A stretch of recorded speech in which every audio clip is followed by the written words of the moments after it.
Idan har za ta auren, ina santa, in ji mawaƙin Hausa Hip Hop da ke garin Kaduna, wato DJ AB, yanda ya furta mai numfashi jarumar garin Kano cewa yana santa, amma ita ta ce ba matsala, shi yasa ma yau zan je garin Kaduna saboda in gan shi, wato DJ AB.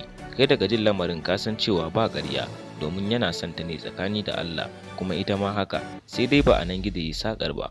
Muna so ku biyo mu har ƙarshen wannan rahoto domin sanin asalin ci gaban labarin.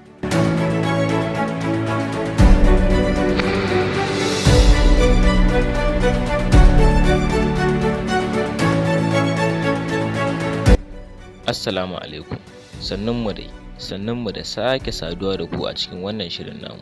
Idan wannan shine farkon ziyartar ku wannan tashar tamu mai albarka, muna so ku danna mana subscribe, kana ku taɓa mana alamar ƙararrawar sanarwa domin sake sanar da ku shirye-shiryenmu da zarar mun ɗaura.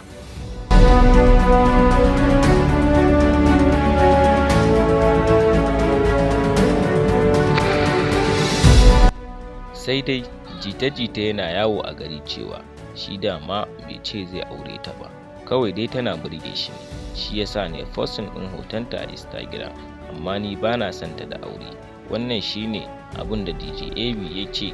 Allah sarki mai numfashi, har ta sa rai akan auren DJ AB, amma ba haka lamarin yake ba, shi kwata-kwata baya son ta da aure.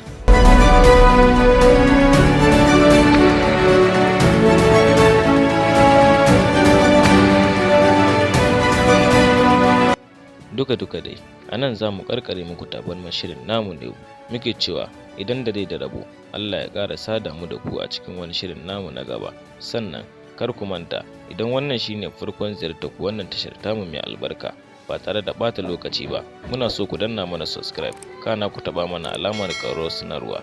Mun gode.